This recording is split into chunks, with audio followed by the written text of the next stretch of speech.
There's an interesting phenomenon that's happening.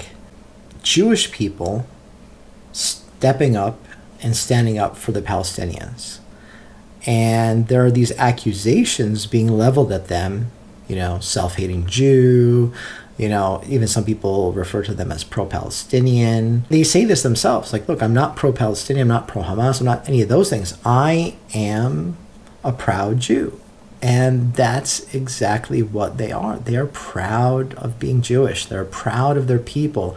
They love their family, they love their community, and they want the best for them. In this is a really important lesson, a deeper lesson that not a lot of us talk about, and it's something we all need to be aware of. And like I said, there's a universal lesson here for all of us. It doesn't matter if you're Jew or not Jew, because what these people realize, whether they're intellectuals like Noam Chomsky or Norman Finkelstein, or whether they're public figures and TV personalities like Jon Stewart, or whether they're former soldiers in the IDF, what they realize is that when you rob another human being of their humanity, you also rob yourself of some of your humanity. You see this in anybody who has some prejudice in them, who can't see the humanity of the other side. Look at how they talk about them. Look at how they speak to them. You'll notice there's an anger, there's a hatred, there's a vitriol in their approach. Because in order for them to deprive others of their rights and not want the best for them, they can't see that person as a human being. That's a very difficult thing to do unless there's a part of us that we kill.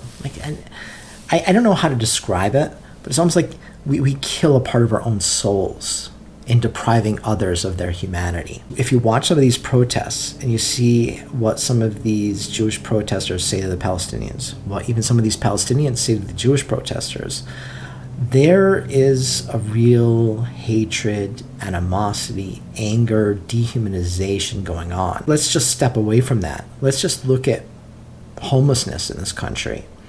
I remember I was watching a news program when they were removing people from the riverbed near Angel Stadium, and some guy yelled something at the homeless as he's driving along on the highway, insulting them, cursing them. That's what has to happen for you not to want the best for these people. Look, I'm sure they made decisions that caused their life to take a wrong turn. But we have a choice. Do we help them get back on track? Or do we just blame them and just beat them down and, make their lives even worse? Punish them for having the audacity to make a bad choice in their life. We all do. We all hope somebody's there to help pick us up. And when we don't, when we have this attitude of hating somebody, of robbing them of their humanity, we actually rob ourselves of our own humanity. If you look at some of our greatest leaders, you look at Nelson Mandela, he still had love and respect for the other side. He may have disagreed with them. He may have thought their actions were evil, but he had a level of love and respect for his fellow humanity. He never dehumanized them. He still saw them as human beings, despite the horrific, inhumane things that they were doing.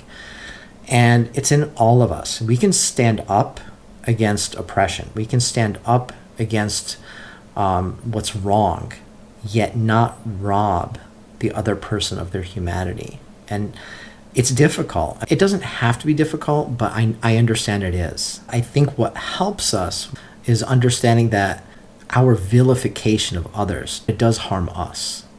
Having this idea of revenge in our hearts, it's not good for anybody. It's not good for the world. It's not good for us. And, this is what I really admire about people who do stand up to their own communities, who stand up for rights and see the humanity of the other side, because they haven't been forced to kill a piece of them.